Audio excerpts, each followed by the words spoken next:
ये क्वेश्चन आपका 2025 के सीडीएस एग्जामिनेशन 1 में पूछा गया है। क्वेश्चन है आपका p जो है रिमाइंडर होगा जब 7 टू द पावर 84 को डिवाइड किया जाएगा 342 से, और q जो है रिमाइंडर होगा तब जबकि 7 टू द पावर 84 को डिवाइड किया जाएगा 344 से। देन जो इन दोनों का जो रिमाइंडर है उसका डिफरेंस है, यानी कि p माइनस क्यू जो है इक्वल्स टू कितना होगा। ऑप्शन आपका दिया हुआ 0, 1, 2 एंड 6। हम देखते हैं इस तरह के क्वेश्चन को किस तरह से सॉल्व करते हैं। तो इस क्वेश्चन को मैं थोड़ा सा और एग्जाम्पल के थ्रू समझने का कोशिश करता हूँ। जैसे मान लो आपको एक नंबर दिया हुआ है 50, ठीक है। इसको अगर आप 7 से डिवाइड करोगे तो डैट मीन्स 7 7 जो आपका हो जाएगा 49, तो रिमाइंडर बचा आपका इस केस में 1। इसको मान लो आप p।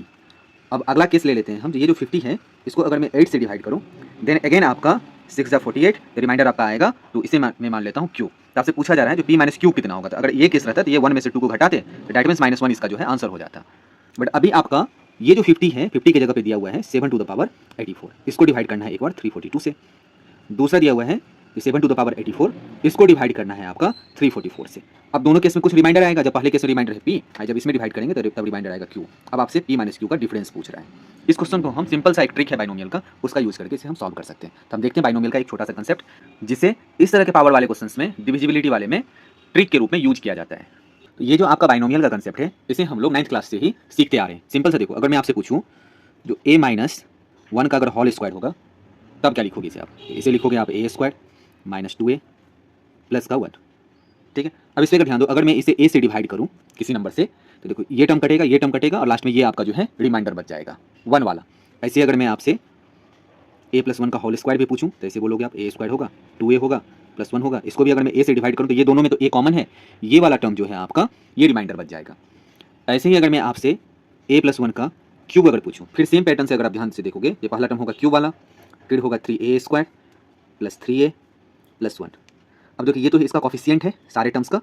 अब देखो इसको भी अगर मैं a से डिवाइड करूं तो क्या होगा यहाँ पे? अब देखो ये टर्म में भी a है, ये टर्म में भी a है, ये इस टर्म में भी a है, बस एक टर्म में a नहीं होता है, वो है आपका लास्ट टर्म वाला। तो ये आपका 1 हो गया आपका यहाँ पे, तो ये आपका रिमाइंडर बचेगा यही। अगर माइनस वाला भी मैं अगर यूज करूँगा तो डैट मीन्स ये हो जाएगा a cube minus 3a square plus 3a minus 1। अब फिर से देखो यहाँ पे रिमाइंडर आपका -1 जो है आया। -1 आया मतलब देखो इसमें पावर जो होता है ना, यहाँ पे जितनी डिग्री होता है तो 1 की पावर उतनी ही रखनी होती है। तो -1 की पावर ऑड है तो ये आपका माइनस हो जाएगा। यहाँ 1 पॉजिटिव है, इसका पावर जो है आपका ऑड है, तो फिर इसमें तो कोई बहस ही नहीं है। अब यहाँ पे देखो, आप यहाँ पे आपका माइनस भी था लेकिन पावर यहाँ पे -1 की पावर 2 हो रहा था, इसलिए आपका प्लस बन गया। तो इसका एक जनरलाइज टर्म हम करते हैं। अब अगर देखो, अगर मैं लिखूँ a प्लस 1 का पावर n, देन क्या होगा? अब देखो ये पावर जो चलता है बाइनोमियल का, ये a की पावर n होगा, इसी तरह से चलता है। फिर ये इस टर्म में ना NC0 इस तरह से लगाया जाता है, इसको आप ध्यान मत दो अभी, ठीक है। ये फार्मूले पे यहाँ पे ये मत ध्यान देना, बस अब ये देखो NC0 a की पावर n, फिर अगला टर्म होगा NC1 a की पावर, इसमें एक पावर घटता है, जैसे देखो यहाँ पे पावर 3 था तो यहाँ पे 2 हो गया, अब ये a बनेगा। अब देखो अगला हो जाएगा, अब यहाँ पे अगले नेक्स्ट वाले में यहाँ 1 होता है, तो ये 1 का स्क्वायर भी करेंगे तो ये 1 ही रहेगा, ऐसे ही चलता जाएगा। NC2 a की पावर n-2 ऐसे ही चलेगा। फिर ये लास्ट टर्म जब जाएगा तो ये हो जाएगा आपका NCn की वैल्यू 1 हो जाती है, ठीक है। तो लास्ट में जो बचेगा आपका वो बचेगा टर्म 1। अब देखो ये पूरे एक्सप्रेशन को अगर आप ध्यान दोगे, इसको भी अगर डिवाइड करूंगा मैं तो इसमें भी a है, इसमें भी a है, इसमें भी a है, बस इस लास्ट वाले में a नहीं है। अगर टोटल एक्सप्रेशन को हम अगर 1 से डिवाइड करेंगे, ठीक है। अगर यही आपका माइनस साइन रहता है तो अल्टरनेट आपका प्लस माइनस होता है, ये प्लस होता है, ये माइनस होता है, इसी तरह से जाएगा लास्ट वाले में। तो इसका एक पैटर्न है, बस उसको आप समझने का कोशिश करो आप, ठीक है। तो अगर मैं यहाँ पे a प्लस 1 की पावर 28 लिखता हूँ, ठीक है, तो इसमें सारे टर्म्स में a आएंगे, बस लास्ट वाला जो टर्म होगा वो होगा 1 टू द पावर 28। इससे पहले वाला जो 10 टर्म होगा इस रूल के अकॉर्डिंग पहले सभी में आपका a रहेगा। अब देखो ये प्लस है, इसकी पावर जो है आपका लास्ट वाले का 28 करोगे तो यही आपका जो है रिमाइंडर बनता है। ऐसे अगर a माइनस 1 की पावर 28 में लिखूं तो देखो ये लास्ट वाला टर्म होगा -1 की पावर 28।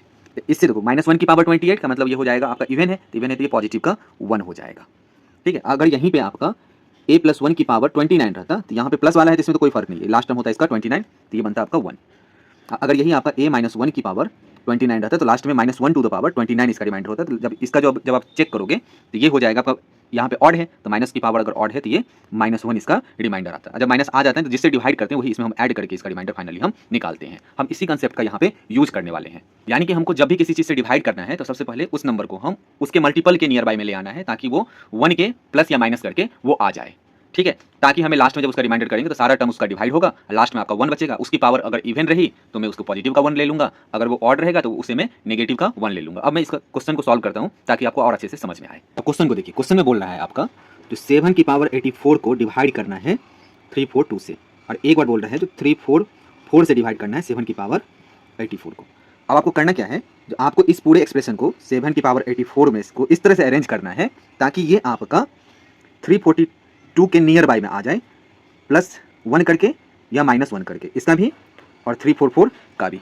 तो अब अगर आप यहाँ पे ध्यान दोगे 7 के पावर के रूप में जब भी इस तरह का क्वेश्चन पूछेगा जिसमें ट्रिक ये है, ये +1 या -1 करके भी ये नियर बाय तभी पहुंच जाएगा जब भी जो आपका दिया रहेगा ना ये बेस, इसको जब भी आप एक दो पावर राइज करके चेक करोगे तो खुद ही आपको पता हो जाएगा कि किसमें उसके पावर में 1 या -1 करके ये आ जाएगा। जैसे देखो आप 7 की पावर 2 करोगे तो ये 49 होगा, तो अभी आपका ये बहुत दूर है। अगर मैं 7 की पावर 3 करूँ तो ये हो जाएगा 343। अब देखिए 343 में अगर मैं 1 जोड़ूँ तो ये हो जाएगा 344।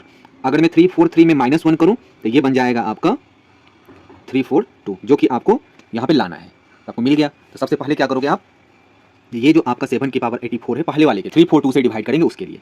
तो क्या करेंगे, तो इसको मैं कर देता हूँ 7 की पावर 3 से कितना टाइम्स है, तो ये हो जाएगा 28।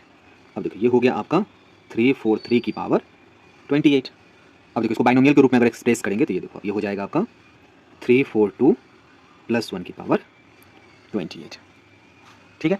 अब देखो इसको मुझे पहले केस में 342 से डिवाइड करना। तो अभी मैंने जस्ट बताया है जब हम किसी नंबर को बाइनोमियल के रूप में एक्सप्रेस करते हैं, जो कि +1 वाले में, तो लास्ट टर्म वाला जो रहता है सिर्फ उसी में 1 की पावर जितना रहता है उतना बचता है, बाकी सभी में ये 342 से अगर डिवाइड करेंगे तो सारा का सारा लगेगा। इसका मतलब लास्ट में इसका कितना बचेगा, तो 1 + 1 की पावर 28। जब इसे हम डिवाइड करेंगे 342 से, ये सारा टर्म कटेगा इसका, बस लास्ट वाला टर्म में जो है रिमाइंडर, ये लास्ट टर्म जो है वो बचेगा। तो ये हो जाएगा 1 की पावर 28, दैट इज 1। अब सिमिलरली ही हम इसको हम एक्सप्रेस करते हैं। देखो ये यहाँ से 7 की पावर 3 था, इसका पावर 28 है, दैट मीन्स 343 की पावर 28। अब इसको मैं लिख सकता हूँ 344 - 1 का पावर 28। अगेन ये बाइनोमियल हो गया, जिसमें से एक टर्म में से हम -1 घटा रहे हैं, जिसको हम डिवाइड करेंगे 344 से। तो रिमाइंडर कितना बचेगा, तो मैंने जस्ट बोला है जब सेम ही तरह का नंबर होता है उसको अगर डिवाइड करते हैं तो लास्ट वाला जो है ये 1 वाला जो टर्म है वो आपका साइन के साथ में जो पावर होगा वही उसका रिमाइंडर होगा। तो इसमें माइनस है, इसका मतलब -1 की पावर 28 होगा। इसको जब हम डिवाइड करेंगे 344 से तो लास्ट में कितना हो जाएगा, -1। तो -1 के पावर अभी क्या है, इवन, तो मतलब 1 ही इसका रिमाइंडर होगा। ये हो गया आपका P, ये हो गया आपका Q। तो अब आपको क्वेश्चन पूछा गया था P - Q कितना होगा, तो 1 - 1, तो दैट इज 0। तो इसका सही आंसर आपका 0 हो जाएगा। अगर आपको ये वीडियो पसंद आई है तो इस वीडियो को लाइक करें, चैनल को सब्सक्राइब करें और दूसरे स्टूडेंट के साथ में इसे शेयर जरूर करें। तो थैंक यू।